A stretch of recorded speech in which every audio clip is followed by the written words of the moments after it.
yang mana telah memberikan bimbingan sehingga saya bisa membuat video ini untuk memahami ataupun membahas tentang modul 6, yaitu model pembelajaran dan evaluasi pembelajaran perspektif global. Langsung saja kita akan membahas materi yang akan saya paparkan. Yang pertama adalah materi yang pertama adalah model pembelajaran perspektif global dalam ilmu pendidikan sosial di sekolah dasar. Selaku guru kita harus memahami beberapa poin-poin. Yang pertama itu adalah materi ataupun pokok bahasan. Materi ataupun pokok bahasan ini harus bersifat materi apa yang kita berikan kepada para peserta ini. Dan kita semua selaku guru harus mengacu kepada kurikulum yang berlaku. Dan untuk menambah ataupun memperkaya materi tersebut, kita juga harus menggali sumber-sumber lainnya seperti tempat lingkungan masyarakat ataupun tempat anak didik kita berada. Dan juga media-media massa maupun media-media elektronik. Yang kedua adalah proses pembelajaran. Proses pembelajaran ini merupakan metode dan strategi apa yang kita ajarkan dan media pengajaran apa yang kita gunakan, dan tidak lepas dari harus meliputi bersifat materi apa dan tujuan apa yang akan dicapai. Yang ketiga yaitu tujuan yang akan dicapai. Menurut Benjamin Islow dan kawan-kawan, ada 3 aspek perilaku tujuan pendidikan. Dari tujuan pendidikan, yang pertama itu adalah aspek kognitif, yang kedua aspek afektif, dan yang ketiga aspek psikomotor. Dan juga tujuan yang akan dicapai ini akan memberikan warna kepada proses pembelajaran dalam proses pembelajaran terhadap anak didik kita. Yang keempat adalah teknik evaluasi. Teknik evaluasi ini meliputi teknik non-test dan tes. Teknik non-test ini bersifat penilaian terhadap tugas-tugas, hasil observasi dan data-data yang kita kumpulkan terhadap para peserta didik. Yang kedua itu adalah tes. Tes ini baik itu tes lisan maupun tes tulisan. Yang kelima yaitu adalah konsep. Konsep ini memiliki 2 pengertian. Yang pertama menurut yaitu pertama denotatif dan yang kedua konotatif. Pengertian sederhana dari denotatif yaitu definisi dari penjelasan kamus, dan yang kedua yaitu adalah pengertian konotatif.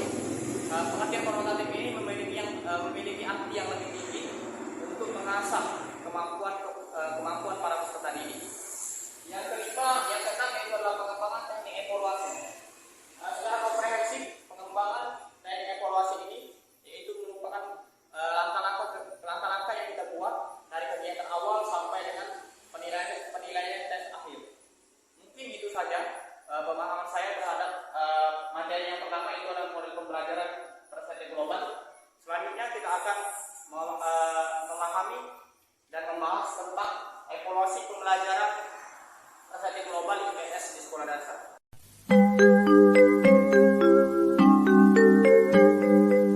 Assalamualaikum warahmatullahi wabarakatuh. Salam sejahtera, salam kebajikan untuk kita semua. Om Swastiastu, Namo Buddhaya.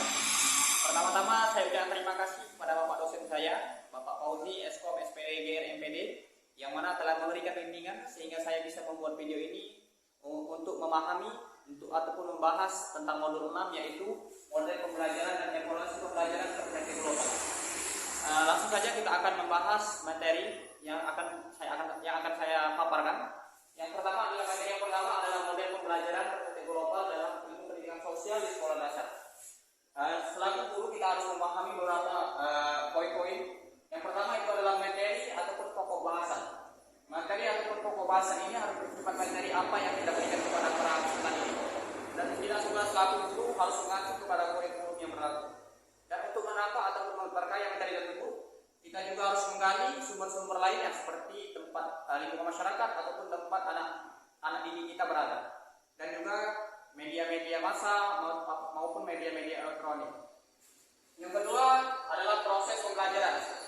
Proses pembelajaran ini merupakan metode dan strategi apa yang kita ajarkan dan media pengajaran apa yang kita gunakan, dan tidak lepas dari harus meliputi bersifat materi apa dan tujuan apa yang akan dicapai. Yang ketiga yaitu tujuan yang akan dicapai. Menurut Benjamin Islow dan kawan-kawan, ada 3 aspek perilaku tujuan pendidikan. Dari tujuan pendidikan, yang pertama itu adalah aspek kognitif, yang kedua aspek afektif, dan yang ketiga aspek psikomotor. Dan juga tujuan yang akan dicapai ini akan memberikan warna kepada proses pembelajaran dalam proses pembelajaran terhadap anak didik kita. Yang keempat adalah teknik evaluasi. Teknik evaluasi ini meliputi teknik non-tes dan tes. Teknik non-tes ini bersifat penilaian terhadap tugas-tugas, hasil observasi dan data-data yang kita kumpulkan terhadap para peserta didik. Yang kedua itu adalah tes. Tes ini baik itu tes lisan maupun tes tulisan. Yang kelima yaitu adalah konsep. Konsep ini memiliki dua pengertian. Yang pertama menurut yaitu pertama denotatif dan yang kedua konotatif. Pengertian sederhana dari denotatif yaitu definisi dari penjelasan kamus, dan yang kedua yaitu adalah pengertian konotatif. Pengertian konotatif ini memiliki arti yang lebih tinggi untuk mengasah kemampuan para peserta didik. Yang keenam itu adalah pengembangan teknik evaluasi. Secara komprehensif, pengembangan teknik evaluasi ini yaitu merupakan langkah-langkah yang kita buat dari kegiatan awal sampai dengan penilaian tes akhir. Mungkin itu saja pemahaman saya terhadap materi yang pertama itu adalah model pembelajaran perspektif global. Selanjutnya kita akan memahami dan membahas tentang evaluasi pembelajaran perspektif global IPS di sekolah dasar. Materi selanjutnya yang akan kita bahas yaitu mengenai evaluasi pembelajaran perspektif global IPS di SD. Di sini ada beberapa poin yang harus kita pahami juga selaku sebagai guru. Yang pertama yaitu adalah melakukan evaluasi. Evaluasi di sini tidak lepas dari seluruh kegiatan yang kita lakukan, baik dalam proses pembelajaran, karena untuk mengetahui bagaimana hasil dari suatu kegiatan atau pembelajaran, maka dilakukan evaluasi. Yang beda yaitu adalah evaluasi. Asal evaluasi meliputi tiga asas. Yang pertama itu adalah asas keseluruhan atau asas komprehensif, yaitu adalah evaluasi ini harus meliputi keseluruhan aspek pribadi peserta didik, baik itu pemahaman materi, kemudian kemampuan berpikir dan sikap, kemudian keterampilan dalam mengetahui dari proses pembelajaran yang telah dilakukannya.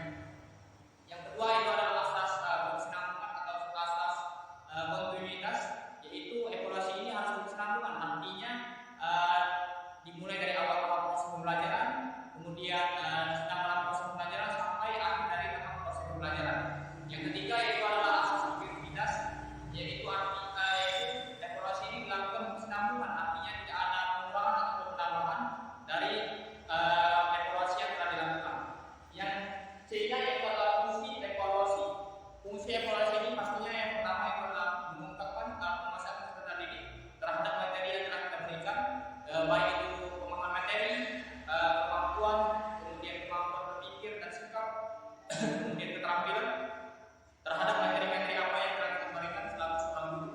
Yang keduanya itu adalah menemukan kelemahan-kelemahan materi, metode ataupun media pelajaran yang kemudian di pembelajaran selanjutnya akan diperbaiki terhadap kelemahan tersebut. Yang ketiganya itu adalah mengungkapkan terpenuhi tidaknya tugas seorang guru dalam proses pembelajaran. Yang keempatnya itu adalah mengungkapkan perkembangan peserta didik secara individual. Yang ketiga itu adalah tujuan evaluasi. Tujuan evaluasi di sini yang pertama itu adalah membuat laporan hasil prestasi peserta didik yang kemudian diberikan kepada orang tua mereka masing-masing. Yang kedua yaitu adalah mendapatkan umpan balik terhadap kerja maupun kinerja guru dalam proses pembelajaran yang telah dilakukan. Yang ketiganya yaitu adalah menemukan faktor pendorong maupun penghambat dalam proses pembelajaran baik dari guru maupun dari peserta didik. Yang keempatnya yaitu adalah menemukan atau mengungkapkan perkembangan peserta didik ataupun membuat program bimbingan terhadap peserta didik secara individual. Dan yang terakhir yaitu adalah